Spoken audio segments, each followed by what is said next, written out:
Durante la Segunda Guerra Mundial, Hitler no solo pretende conquistar Europa, sino someterla imponiendo su ideología totalitaria y racista, con el fin de garantizar el triunfo final de los arios. Sin embargo, esta hegemonía encuentra oposición desde el principio. En los países ocupados, hombres y mujeres que se niegan a aceptar la fuerza bruta se levantan y resisten. No son más que una minoría que a menudo con medios irrisorios ponen en peligro sus vidas diciendo no al nazismo y haciendo todo lo que pueden por combatirlo. Estos combatientes en la sombra desde las 4 esquinas de Europa nos desvelan la historia excepcional de su compromiso. La resistencia, la organización.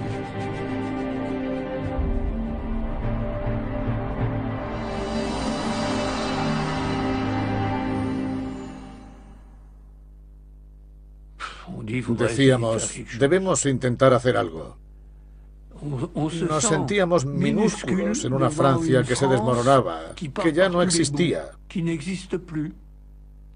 Para los intelectuales, la respuesta era, vamos a escribir. Enseguida comprendimos que lo que había que tratar de salvaguardar, o en todo caso de movilizar un poco, era la moral de la población.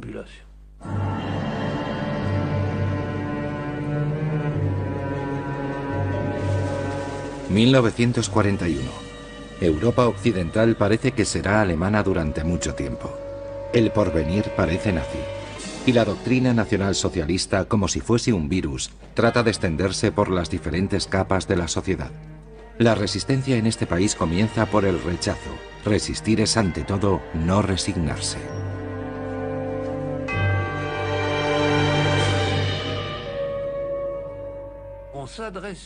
Nos dirigíamos a la opinión francesa para levantarla, para que fabricase resistentes, para denunciar las mentiras de Vichy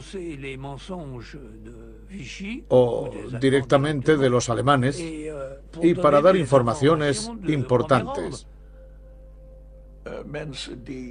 Recorrimos todas las imprentas que conocíamos para pedirles que imprimiesen nuestro periódico.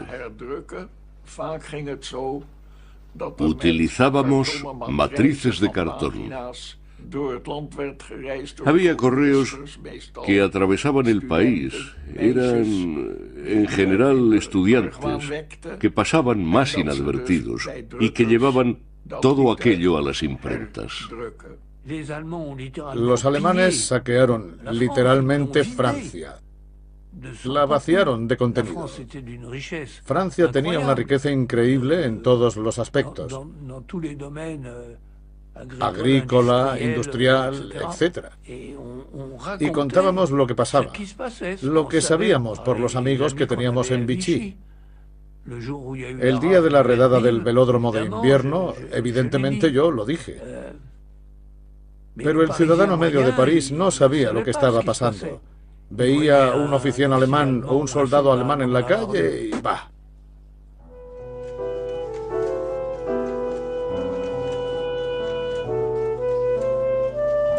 Esta prensa clandestina que aparece en toda la Europa ocupada es una de las primeras manifestaciones del espíritu de resistencia. Difunde las noticias de Londres, denuncia lo nocivo de la ocupación y anima, en fin, al compromiso. Y por el hecho de existir, empieza a coordinar a los resistentes.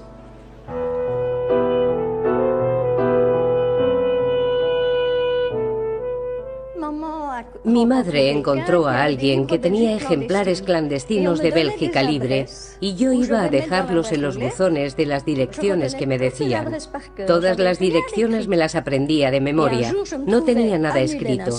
Un día estaba en la Avenida de las Naciones con los ejemplares en una maleta, cuando oigo de repente un coche que viene a toda velocidad. Y me caí, así. La rueda trasera de la bicicleta quedó doblada por la mitad. He de decir que por un instante yo también estuve doblada en dos. Entonces me dijeron, vamos a llevarla a casa y le repararemos la bicicleta por cuenta nuestra. Yo les dije, no, son ustedes muy amables, vivo aquí cerca. Cosa que no era verdad. Puedo volver sola. Pero no quisieron escucharme. Cargaron la bicicleta con la maleta en el coche y yo me dije, ¿qué voy a hacer? Y traté de hacer ver que la maleta me importaba muy poco.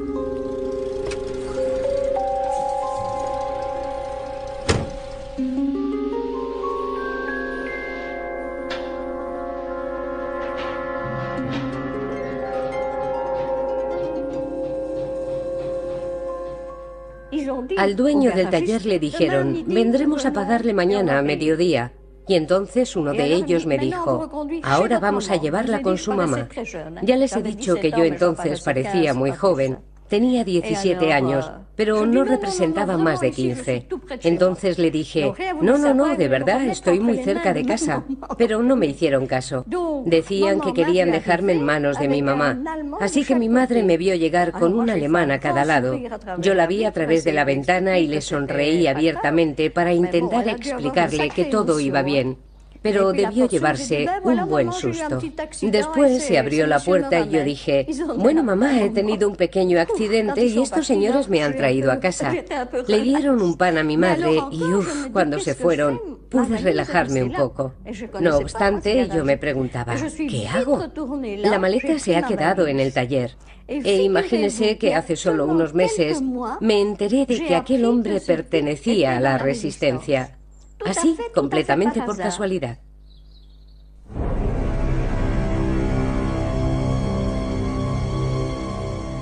La resistencia civil va a dar un giro particular en Noruega, donde Vidkun Quisling, el ministro presidente impuesto por los alemanes, implanta un programa de nazificación de su país.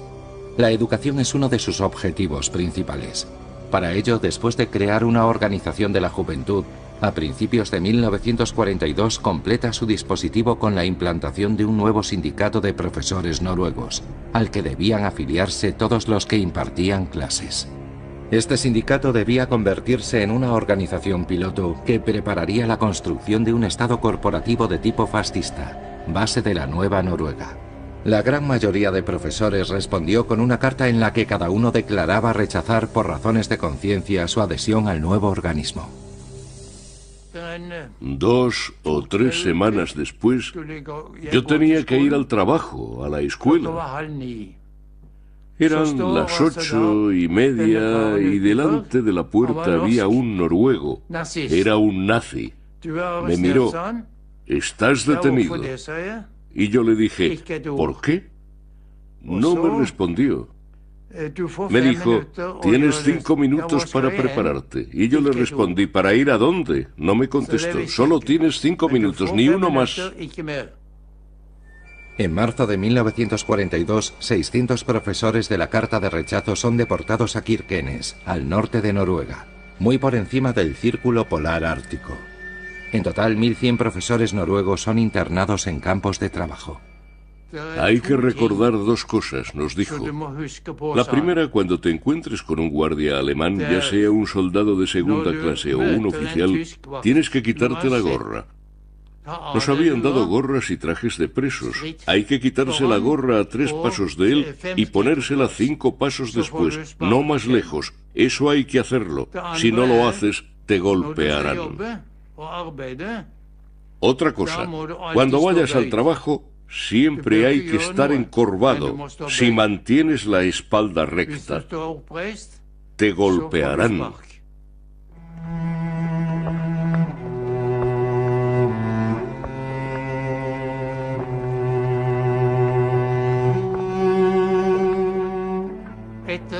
Diez días más tarde nos volvieron a interrogar.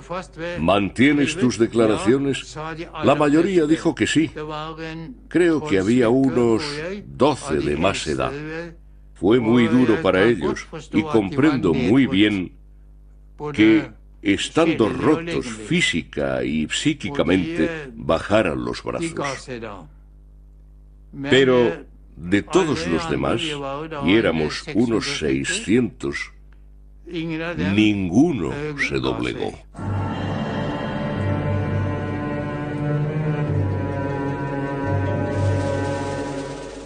En Polonia, los planes de Hitler son diferentes a los del resto de Europa occidental. No trata de nazificar el país, solo trata de someterlo. Tras eliminar a los intelectuales en los primeros meses de la ocupación, llega el turno de cerrar liceos y universidades. Para los polacos, resistir es ante todo preservar su identidad. No nos enseñaban ni historia ni literatura polaca. La enseñanza se limitaba a unos conocimientos básicos, simplemente para que pudiéramos trabajar más tarde para los alemanes. Como aprender a contar hasta 100, por ejemplo. Ahí nos quedábamos. Era un programa escolar totalmente limitado.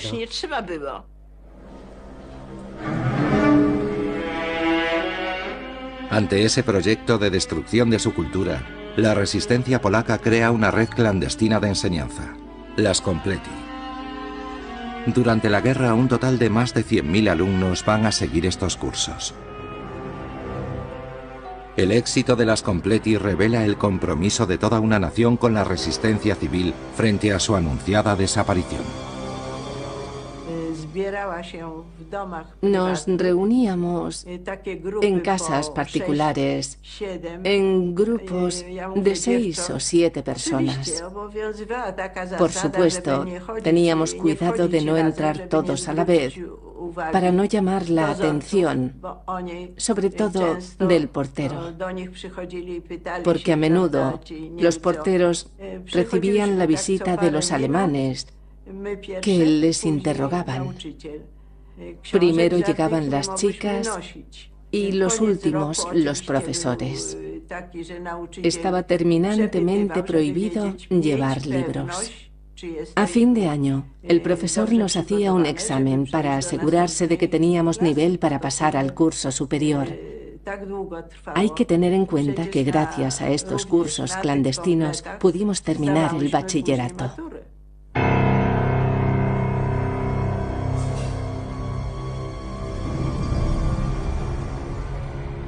El 22 de junio de 1941, Hitler lanza la Operación Barbarroja. Se precipita sobre la Unión Soviética, rompiendo el pacto que le unía a Stalin desde 1939.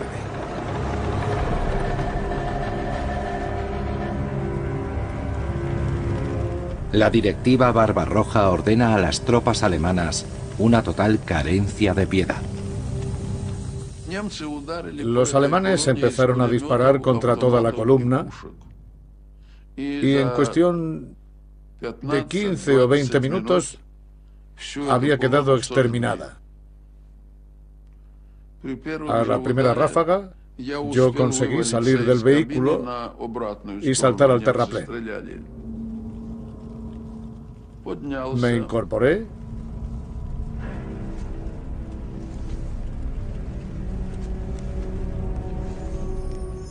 Miré .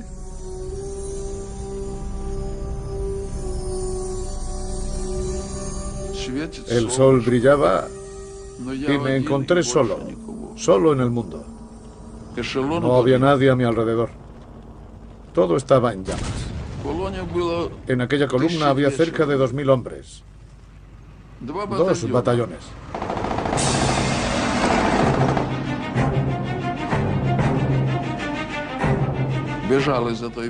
Me refugié en un bosque y allí encontré a 11 personas. 11 jóvenes que, como yo, habían conseguido escapar de los vehículos y salvarse.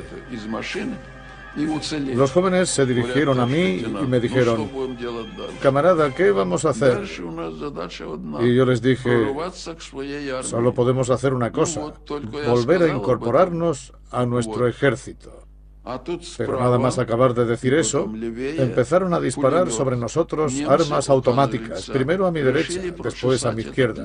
Entonces comprendí que los alemanes habían decidido limpiar el bosque para que nadie pudiera salir vivo de allí.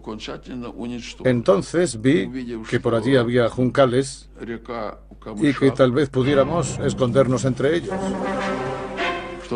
Y que los perros llegarían hasta el agua, pero que no podrían pasar de allí.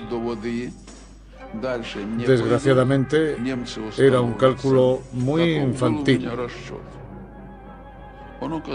Estuvieron disparando mucho tiempo y nosotros estuvimos más de 2 horas bajo los juncos.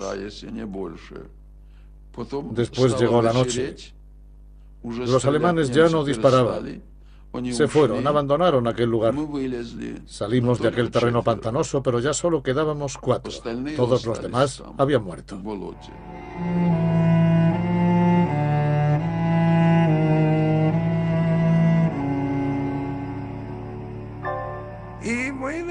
Y nosotros, los heridos, fuimos al bosque. Allí nos construimos una especie de abrigo bajo tierra de 3 o 4 metros cuadrados. Utilizamos maderas para consolidarlo. Lo camuflamos por encima con tierra y ramas. Habíamos instalado una trampilla, como para una bodega subterránea. Y recuerdo que había 3 escalones. Cuando llegó el invierno, aún estábamos ocultos en aquel refugio. Pero durante el día no podíamos hacer fuego para calentarnos, porque el humo habría sido demasiado visible cuando helaba, y los alemanes nos habrían localizado.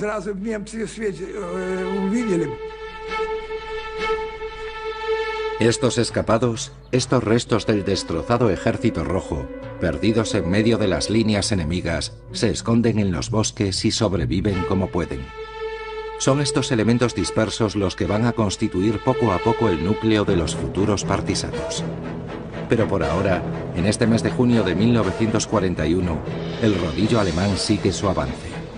En 18 días da un salto de 450 kilómetros al interior del país. Hace 300.000 prisioneros. Conquista Letonia, Lituania, Bielorrusia y una parte de Ucrania.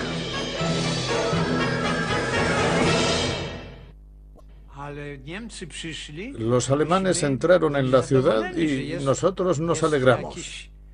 Se iban a acabar los saqueos, porque hasta entonces los polacos y los bielorrusos robaban a los judíos y nadie nos ayudaba porque no había policía. Nos acordamos de los alemanes en la Primera Guerra Mundial. Conquistaron Vilna. Se quedaron allí 3 años y a los judíos no les fue demasiado mal. Era posible que no tuviéramos que huir. Hitler, Schmickler, vamos a esperar un poco. Yo, por ejemplo, tenía la idea de irme en bicicleta con unos amigos, pero nuestros padres no quisieron. Yo no tenía más que 17 años, no sabíamos qué hacer. Pero aquello no duró más de 2 días. 2 días después, los alemanes entraron en Vilna y todos los sueños, todos los proyectos se evaporaron.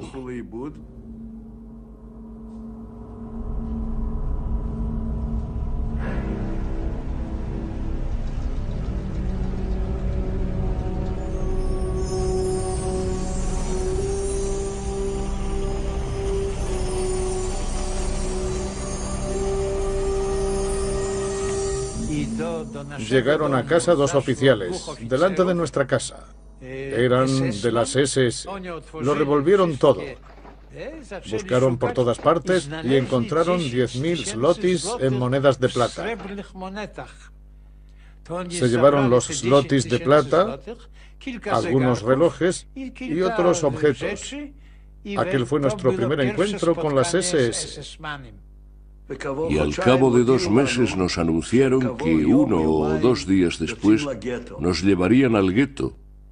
He de decir que en mi interior sentí un cierto alivio. Al menos se acabaría aquel horrible período en el que se detenía al azar a las personas en la calle, se las despojaba de todo y se las asesinaba. Ahora al menos estaríamos en un gueto, todos juntos. Sería duro, pero al parecer los alemanes habían decidido conservarnos con vida. De lo contrario, no habrían necesitado hacer un gueto.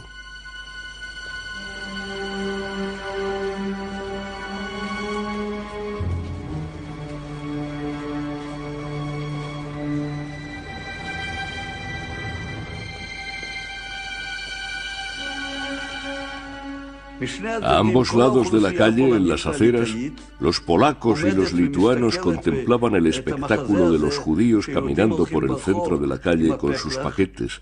La gente no tenía fuerza y dejaba caer sus pertenencias.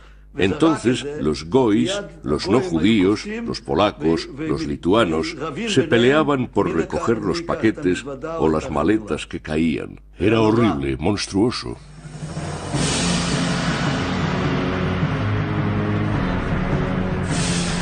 La guerra contra la URSS es pues una guerra racista, una guerra colonial y también una guerra ideológica. Los nazis quieren extirpar hasta la raíz el régimen bolchevique y exterminar a los responsables comunistas.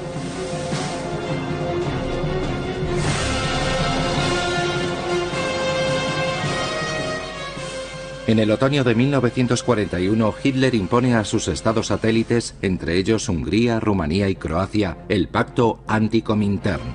Un país como Dinamarca, que creía poder conservar un cierto grado de autonomía, se obliga con esta firma a poner a sus comunistas fuera de la ley. Los comunistas, que antes eran muy poco populares a causa del ataque de los rusos contra Finlandia, se convirtieron de repente en mártires. Y en 6 meses todas las reticencias que teníamos con respecto a ellos se transformaron en compasión. Y más adelante, este fenómeno desempeñó un papel importante para la resistencia, porque comprendimos que a pesar de las grandes diferencias políticas, había que unirse en la lucha contra el enemigo común, que era el nazismo.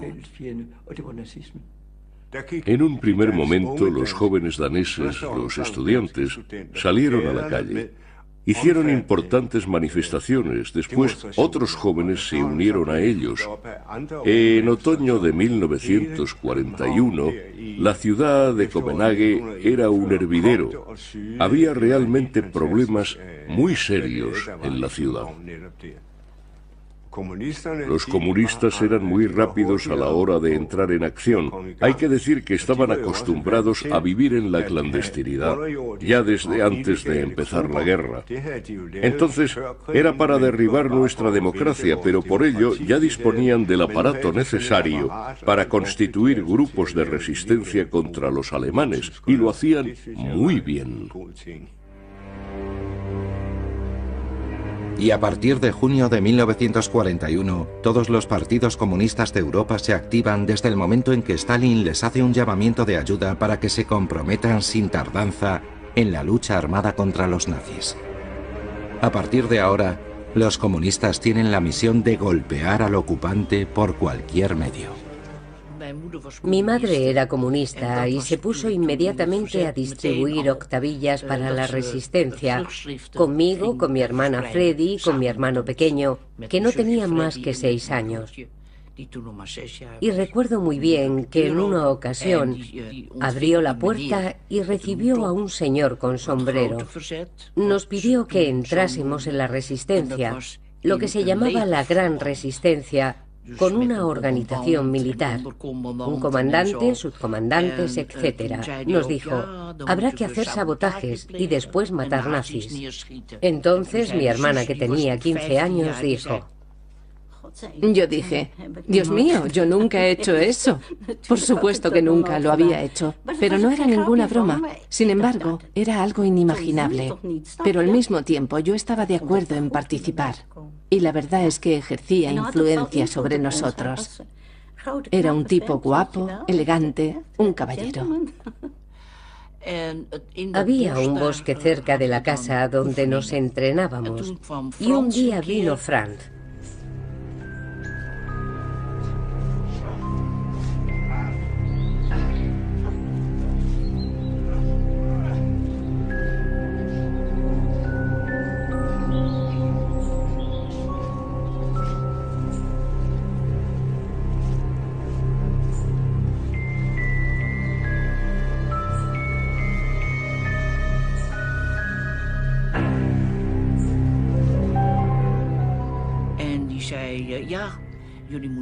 Y nos dijo, dadme la dirección de Karel Moll.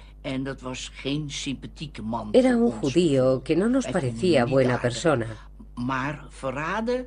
Pero traicionar, eso no se hacía. Lo habíamos aprendido de nuestra madre. Por otra parte, era la primera vez que veíamos una pistola. Pero como mamá nos había dicho que no había que dejarse intimidar por un nazi, nos defendimos. Se iba a enterar.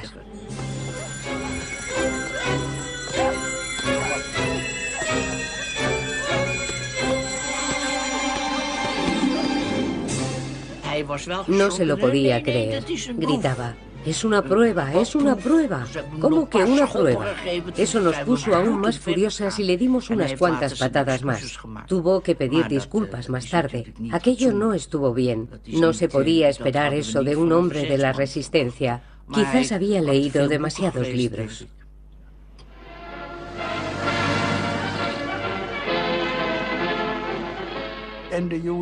Llegué a París a finales de junio, cuando terminé mi formación. Evidentemente era una experiencia grandiosa. Nada más hermoso que estar destacado aquí durante la guerra, en esta ciudad maravillosa. Yo simpatizaba con la guerra y con Hitler, porque siendo hijo de obreros, me daba la oportunidad de venir por primera vez a una ciudad tan bella y de representar a Alemania.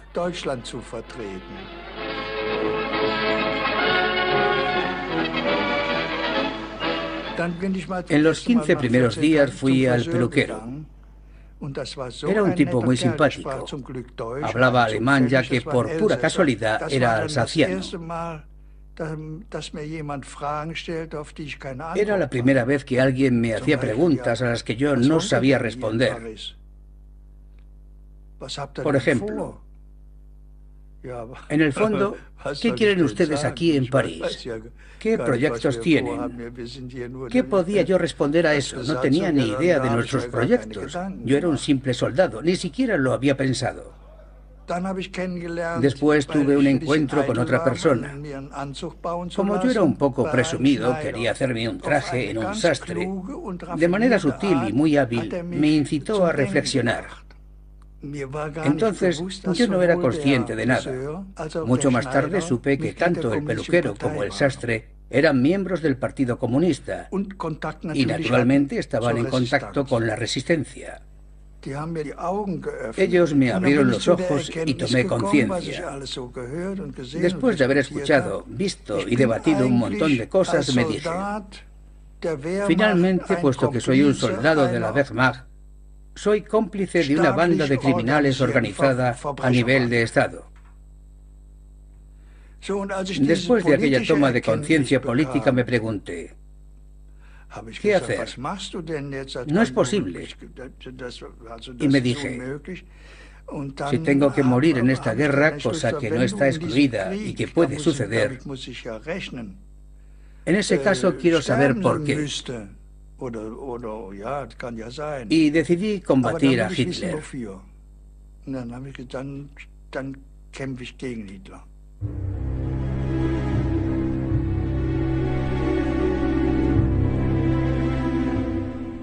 Desde que me hice miembro del Partido Comunista, llevé dos vidas y tenía mi enlace con la Resistencia. Además, teníamos tareas que cumplir. Hacer propaganda contra Hitler entre sus soldados. Eso era lo más duro, porque eran terriblemente fanáticos. Era difícil distribuir octavillas y encontrar armas. ¿Y dónde distribuir las octavillas? En cualquier sitio donde hubiese soldados alemanes, principalmente en los restaurantes donde los soldados alemanes pasaban la mayor parte de su tiempo. Una de mis especialidades era un restaurante de la Luftwaffe. Ya había puesto octavillas varias veces en los lavabos, entre los rollos de papel higiénico.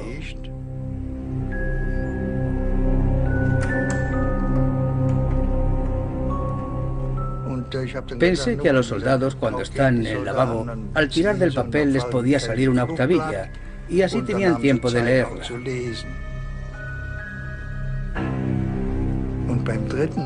A la tercera o cuarta vez voy, lleno el rollo de octavillas. Salgo y me encuentro con varios soldados.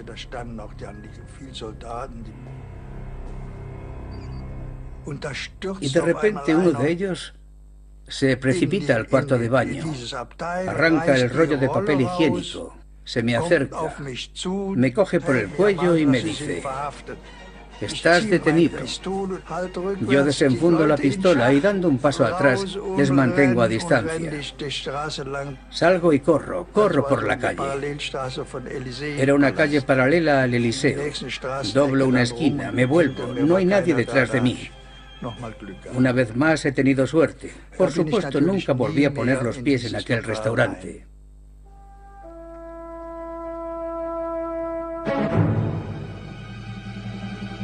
En Yugoslavia, respondiendo de inmediato a la llamada de Stalin, un croata llamado Josip Broz, conocido por Tito, ha formado un comité militar y ha instigado desde el 4 de julio de 1941 la insurrección nacional.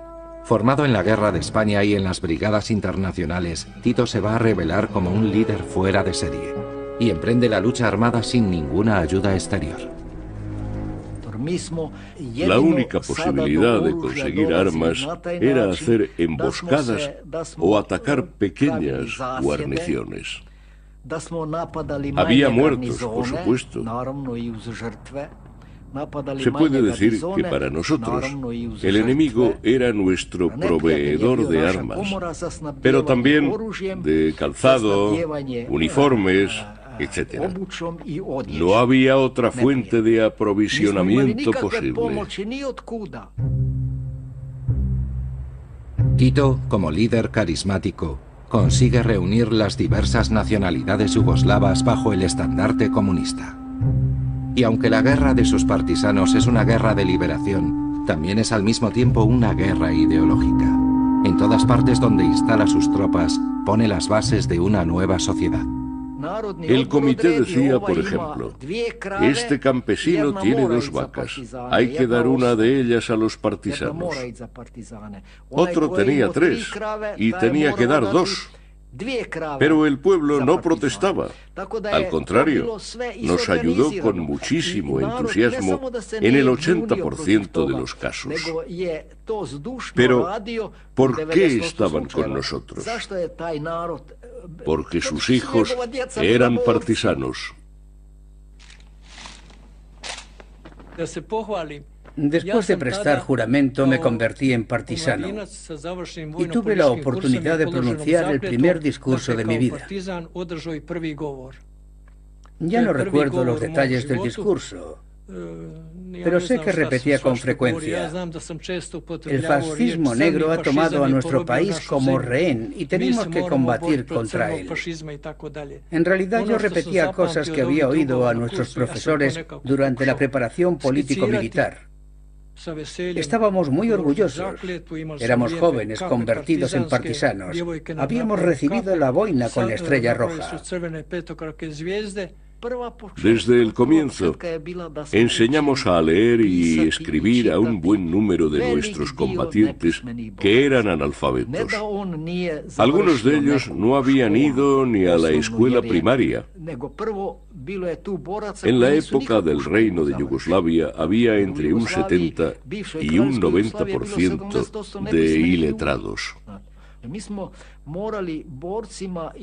Teníamos que explicarles bien claro que si ocupábamos un pueblo, no había que robar nada a sus habitantes. Entonces éramos jóvenes y ese juramento tuvo un gran impacto sobre nosotros, quizá más sobre nosotros que sobre los viejos. Nos decíamos que el juramento era algo muy importante y muy serio, que después de haber prestado juramento uno ya era soldado y no se podía volver atrás. Fue realmente un tiempo muy hermoso. Esta organización era ejemplar. De no ser así, verdaderamente habría sido imposible conseguir nada. Como luchar con las manos desnudas contra los carros, contra la artillería pesada. Era nuestro verdadero secreto para luchar contra los criminales que mataban con la sonrisa en los labios.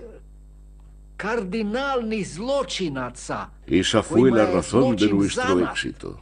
crear aquella solidaridad entre nosotros.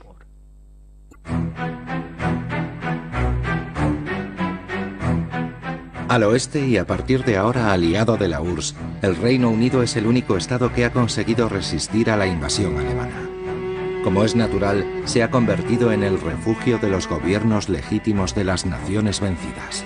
El rey Haakon de Noruega, la reina Guillermina de Holanda, el gobierno belga, el rey de Yugoslavia, el de Grecia, el gobierno polaco y un general francés llamado de Gaulle, que con el apoyo de Churchill ha fundado Francia Libre para mantener a Francia en estado de guerra. Los franceses que rechacen el armisticio y el gobierno de Vichy pueden enrolarse aquí para continuar el combate. Conocíamos la existencia de Francia Libre, pero sabíamos muy poco de quiénes o cuántos eran. Eso no lo sabíamos. Pero en cualquier caso, sabíamos que allí los franceses seguían luchando y con total espontaneidad pensábamos, si existe un medio, hay que recurrir a él. Cuando llegamos a Lisboa nos encontramos con el representante del general de Gaulle en Portugal. Ya no recuerdo su nombre, pero allí estaba él. Y cuando veía llegar franceses, él los recibía. Y cuando estos franceses le decían, queremos unirnos al general de Gaulle, él decía, despacio, no habléis mucho, pero en cuanto haya un avión, os embarco. Para los jóvenes europeos que quieren resistir se impone una elección: permanecer en el sitio y luchar contra el ocupante con medios limitados, o bien elegir el exilio y unirse a Londres y a la lucha armada. Cuando el barco zarpó del puerto, miré a nuestro pueblo que se alejaba. Y tengo que admitir que en aquel momento pensé que quizá fuese la última vez que lo veía. Sabía que iba a la guerra, y de la guerra nunca se sabe si se va a volver. Lo que sentí en aquel momento fue una sensación sombría, mezclada con el hecho de que era un momento extraordinario de mi vida. Una sensación que se grabó en mí para siempre.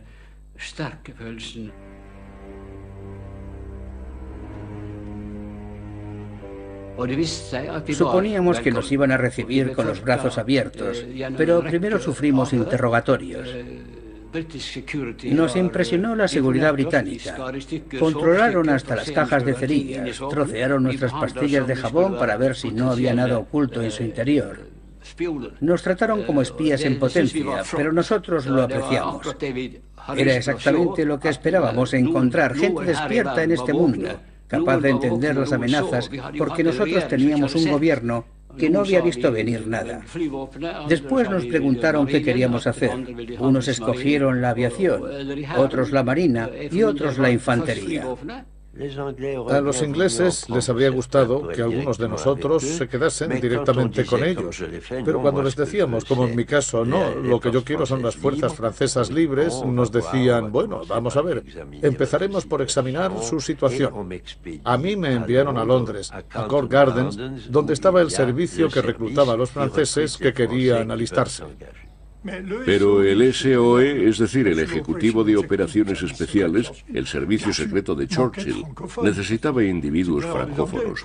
Porque estaba bien tener ingleses, pero para formar agentes secretos era necesario hablar una de las lenguas de Europa. No echaban mano de todos los franceses. Te daban discretamente una comisión de oficial británico y ya estabas, con uniforme británico.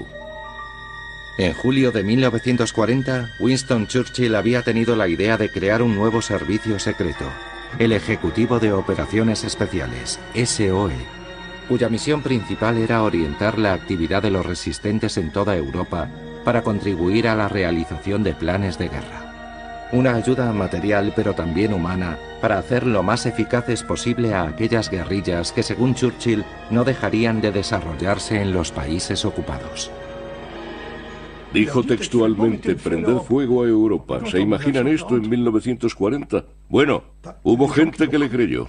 Martin Ling había sido seleccionado para buscar personas susceptibles de integrar esta sección especial. Yo había dicho que quería enrolarme en la Marina, pero 15 minutos después ya había olvidado la Marina y les dije: quiero formar parte de vuestra sección absolutamente. Vino hacia mí, me tendió la mano y me dijo: Martin Ling, aquel apretón de manos fue suficiente. Después se volvió y me dijo: ¿estás casado? No, respondí. Aquello me extrañó. Mejor, así no habrá que pagar una pensión a la viuda. Allí no éramos más que la French Section. La sección francesa era la sección más importante del SOE, pero también estaba la yugoslava, la belga, la noruega. A principios de abril empezamos nuestra formación inicial. Esta primera formación era para asustarnos. Lo que aprendíamos era bastante brutal, bastante duro. Y a cada momento nos preguntaban si queríamos seguir. Estaba claro que se trataba de evaluarnos y por nuestra parte debíamos ver si éramos capaces de hacerlo. Allí había unos que se quedaban, que desaparecían, y otros que pasaban a la siguiente escuela, que era una escuela de mando en Escocia, la escuela de salto de Ringway en Manchester. Y finalmente estaba la escuela de seguridad para aprender todo el orden de batalla alemán, los uniformes, los servicios secretos, la implantación de la Gestapo en Francia, cómo hacer seguimientos, cómo redactar falsos mensajes codificados. Pero nuestra escuela era la Escuela Superior de Demolición de Hartford. Aquello fueron 4 semanas en las que nos disfrazaron de dinamiteros y solo soñábamos con explosivos. Nos daban clases sobre explosivos en la pizarra. Después hacíamos prácticas con metales, con máquinas. Al final nos convertíamos en plástico.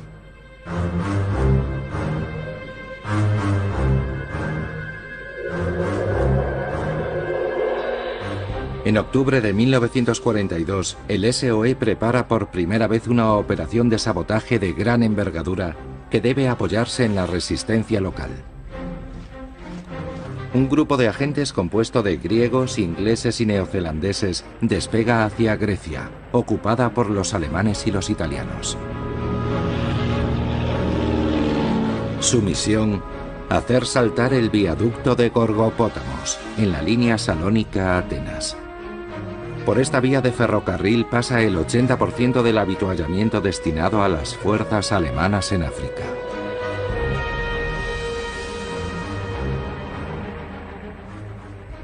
Volamos por encima de Creta a una altura de 2.700 metros, pero nos vieron y las baterías antiaéreas abrieron fuego. Algunos disparos nos alcanzaron en la cola del avión.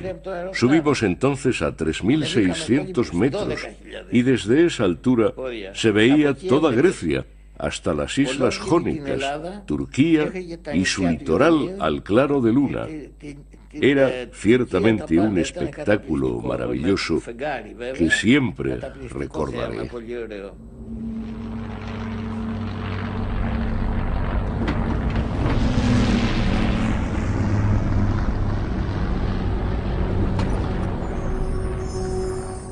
Al alba, tomamos los gemelos y vimos que los italianos habían salido de su campamento y buscaban a los paracaidistas que habían avistado por la noche. Nosotros avanzamos hasta un pequeño pueblo. Nos recibió el presidente de la comunidad, que nos permitió dormir en la escuela. Y allí vimos llegar a un grupo de lelas. En él estaba Aris Velouyotis. Fuimos los primeros en encontrarnos con Aris Velouyotis. Aris Velouyotis es el jefe militar del Hellas comunista, una de las 2 facciones de partisanos que ocupan el terreno. La otra facción rival, el EDES, está dirigida por el general Zervas, pero no es el momento de luchas intestinas. Ahora se trata de ayudar a los agentes ingleses y de combatir al enemigo común. En 5 días recorrimos 250 kilómetros. La composición y la misión de los diferentes grupos eran las siguientes. Primero, había un grupo con un comandante, Michalis Miridakis, profesor de matemáticas. Su misión: ocupar la parte sur del puente. El segundo grupo estaba bajo el mando del subteniente Papachristou de Ledes. Su misión, el extremo norte del puente. Yo estaba en el grupo de Papachristou. El grupo de destrucción estaba constituido por 4 ingleses del ejército británico y el comandante era el neozelandés Barnes. Y con ellos, claro está, había 5 mulas que transportaban los explosivos.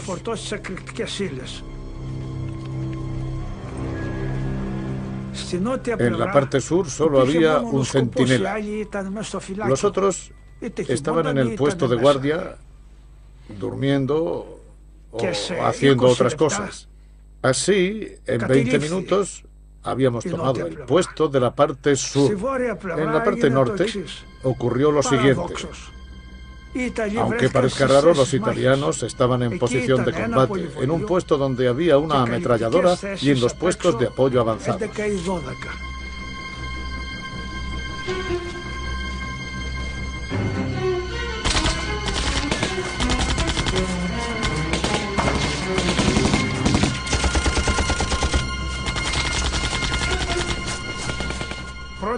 Estos puestos fueron neutralizados en el primer asalto. Solo quedaba el de la ametralladora. Los neozelandeses pusieron los explosivos bajo el puente.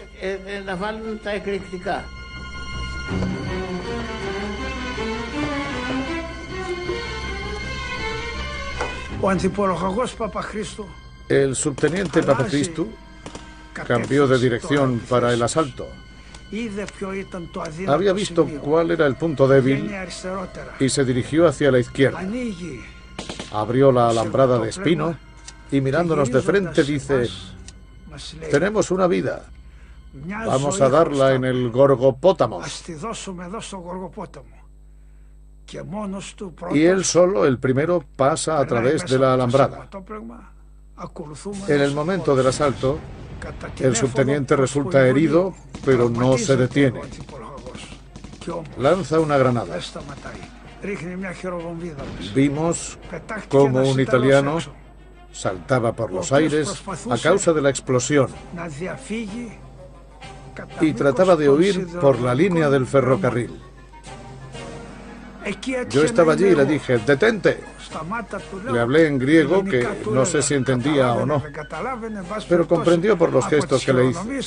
Lo hice prisionero. Oímos los 3 pitidos y nos protegimos como pudimos. Y de repente,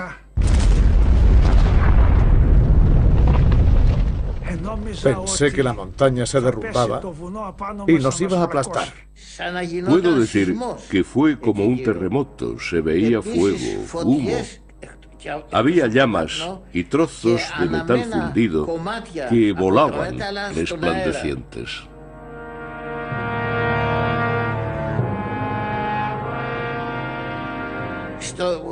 En Gorgopótamos se encontraron todas las tendencias políticas. Edes, Elas y también los aliados. Entre los aliados había incluso un representante del ejército heleno de Oriente Medio. Era yo. Todos estábamos allí y fue la primera vez que hubo esta cooperación. Desgraciadamente fue la única operación hecha en común por todos los partisanos. Fue, por desgracia, la única. Durante todo el tiempo que duró la ocupación, no hubo ninguna otra, solo esa. De este modo, los aliados comprendieron que podían realizar operaciones con los resistentes locales en otros países de Europa. Pero lo más importante fue que el éxito de aquella operación levantó la moral de las tropas, y no solo la moral de los resistentes, sino de la gente en general. Les dio esperanzas. esperanza y convicción de que algo podía pasar y que el momento de la liberación podía llegar.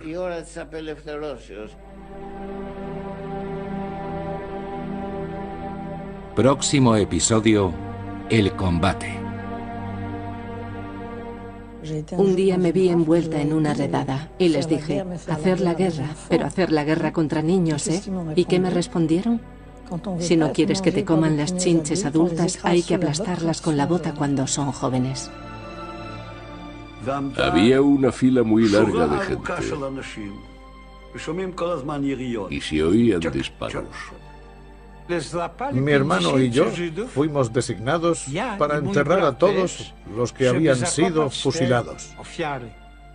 Habían excavado 2 grandes fosas y en aquellas fosas había 2.500 judíos que habían sido fusilados.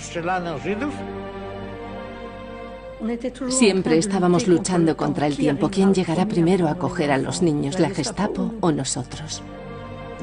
Yo sabía que había gente en el interior del gueto esperando que yo actuase. La suerte dependía de mí y volví al gueto el 8 de mayo.